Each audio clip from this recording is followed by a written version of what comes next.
What's the secret sauce to speaking English like a native? Well, I lived in London. All right, I am not a fraud, I promise. If you are new here, hello, my name is Taz and welcome to the channel if you are new here. And if you're not new, welcome back. So, why do I speak English like a native? Is it really because I lived in London? Do you really have to speak like one to begin with or not? Let's find out the reasons and maybe a little bit of the way if you want to speak like a native. Okay, let's start the story. Don't judge me. I want to talk to you like this because it's a long video and I need something fun. All right?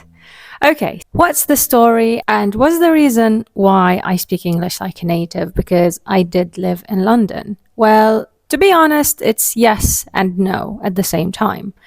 I did live in London and I moved there with my family when I was 15 years old. And I studied 10th grade there, which is year 10 in the UK, 10th grade in the US. And when I arrived there, I was happy, I was proud of my English, and I felt like I can speak, I'm really good. I was already good at school before moving there to London, and the truth hit me hard. I did not understand a lot of the things they were saying. And at school as well, in my classes, I was struggling to understand what the teachers were talking about, especially with the really tough subjects like science and physics and philosophy and maths. But this did not stop me from overcoming the problem. And I know you're going to say, oh, you were young. And of course, you overcame the problem because you were exposed to the people around in there. But honestly speaking, no, not exactly. You do have to put the effort and you do need to work hard. It's not like when you travel, you magically start to speak the language of the country. It's actually a lot of work. So what are the things that I did? I'm going to tell you about my struggles. I'm going to tell you about the things that I did to work hard on myself. And also, when I got back here, how did I maintain this language? As if we don't practice, it's going to disappear. Okay, so what did I really do? So the first thing I did was that I tried to sound as natural as possible.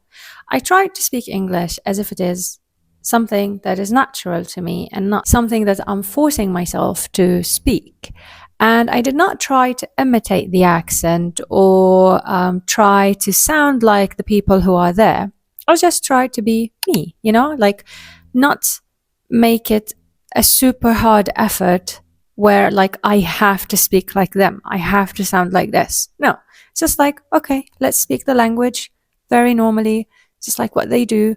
I listen, I say what I can say, and things just go fine. So yeah, that was the first thing I did.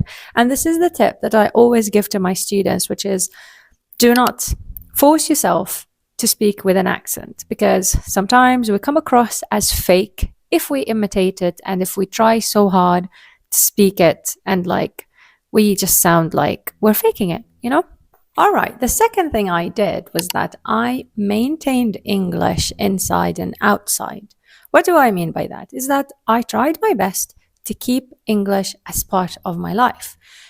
My family are not English and they are Arabic native speakers. And so going back home, of course, we had to use Arabic. So what I did was that I tried to use English even inside the house. Because at the time, if I used Arabic with my family, this would have meant like 70% of my use of the language. And this meant that there is no enough practice for English, even though I live in an English-speaking country. So I had to maintain the use of English inside the house and also with whoever friends we have, even if they are Arabic speakers, we had to use English with them. And this helped a lot with me speaking English and perfecting it. Now, you probably wonder what I did when I got back to keep the language and how did I keep it as good as it is now? And what you could do as well by yourself. Now, the first thing I did was that I listened to English, and I'm still listening to English because the more you listen, the more the language will sound natural to you. If you stop the listening, you will feel like it's hard, you will feel like it's a struggle, you will feel like you cannot speak it and you cannot learn it. And also, not just the listening, the speaking. I maintained the speaking. How did I do that? I did it in so many different ways. The first one was find friends who speak English with you and they don't care if they speak it with you and in front of everyone and if everybody stares at you. That was the first thing I did. I found friends that I still speak English with until now from my own country. Not like with exchange programs and everything. No, my own country, friends who speak Arabic like me, but they want to improve their English, but they want someone to speak English with all the time, so I speak with them, whether since school or until now.